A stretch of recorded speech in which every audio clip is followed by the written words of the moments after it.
Hello, my name is Colin Johns, and I am here today to talk to you about Pakistan's worry about India's influence in Afghanistan. Now, to truly understand why Pakistan is so worried about India's influence in Afghanistan, we have to understand the history of the relationship of Pakistan with Afghanistan. And so the relationship that Pakistan has had with Afghanistan has been very rocky since the start. Is that ever since Pakistan was created as a country, there have been border disputes between Afghanistan and Pakistan about the Durand Line. Now, this is a border between Afghanistan and Pakistan that split off the Pashtun tribe. And so there's debates of whether it rightfully belongs to Afghanistan or Pakistan to be able to help this keep this tribe as a whole. Also, what created bad relationships is how Pakistan treated Afghanistan. Pakistan treated Afghanistan much like the British emperor rulers that ruled before them, is that they felt like they were a babysitter of Afghanistan and took and had control over their government to help them to grow developmentally. And Afghanistan didn't really like this because they wanted to be their own country as well. And this bad relationship continues throughout its history as well. That Pakistan at one point starts to arm and house rebels of Afghanistan to create confusion and destabilization in Afghanistan. And this is very bad for Afghanistan, very bad for that relationship. They keep on blaming each other for their problems. And then the Soviet Union comes into Afghanistan and takes control of the government there. And this isn't really good for the relationship either because Pakistan doesn't recognize the government that the Soviet Union raised up in Afghanistan. And they don't do anything to build relationships during this time from 1979 to 1989. And then when the Soviet Union removes their troops in 1989 and Afghanistan finally retakes their government back to have a free government, Pakistan starts to support a group called the Taliban. They start to house and help that group to raise up. The Taliban eventually takes over power in Afghanistan. And this and then Pakistan supports the Taliban. They support them and help them in their government to take over the country of Afghanistan. And so this doesn't help much because later on the Taliban is taken down and that Afghanistan is able to retake back its government. And this doesn't help the relationship that Pakistan has with Afghanistan at all. But on the other hand, India is able to raise a great relationship with Afghanistan. So the fact that Afghanistan and Pakistan didn't have a good relationship causes Afghanistan to go to India for support and influence to help them with Pakistan, as India already has a bad reputation and bad relationship with Pakistan.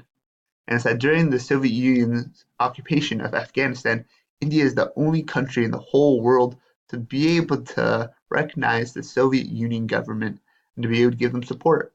And then when the Taliban rose up to power in Afghanistan, India was one of the countries to help to overthrow the Taliban, help Afghanistan to take back control.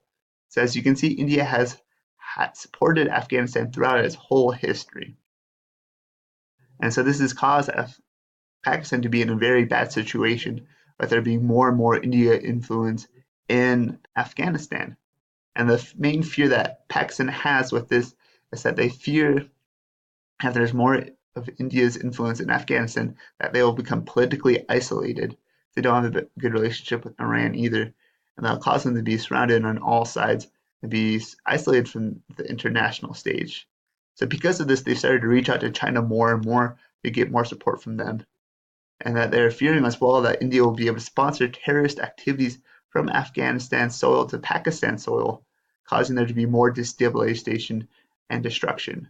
So, so Pakistan has tried to fix the relationship that they've had with Afghanistan, and they've been able to do that through the Afghanistan Action Plan for Peace. This is a plan that they've been able to agree on with Afghanistan government through several series of meetings, and that has 7 principles to help that, and this plan goes for short the APAPPS. So the first principle of the APAPPS is that Pakistan is to support Afghan-led and Afghan-owned peace and reconciliation efforts. Also, they're able to undertake action against fugitive elements in their countries, and they're supposed to deny terrorists, either one Afghanistan and Pakistan. They're supposed to create joint supervision, coordination, and confirmation through licensed officers. They're supposed to be avoiding land and air violation of territory. The two countries are to avoid playing the blame game, blaming each other for the problems and faults that they've been experiencing. And they're supposed to establish working groups and necessary cooperation mechanism to fully implement APAPPS. And so this looks like they're off to a good foot here. But Pakistan, by other reports, has been making other plans in case India does gain more influence in Afghanistan.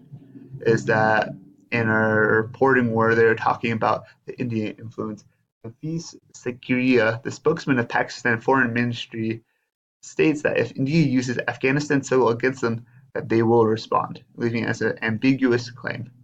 And then in another meeting, as the U.S. discussed this as well, a U.S. general claimed that Pakistan is purposely harboring terrorist organizations in case Afghanistan starts to lean towards India, so Pakistan can cause disruption in Afghanistan. And so this has caused there to be several actions to be taken, and it'll be interesting to see what exactly happens with the Afghanistan and Pakistan relationship that could come from this. And so that's something that only history can tell at this point. So thank you guys so much for listening to my presentation, and I hope you guys were able to get something good from that.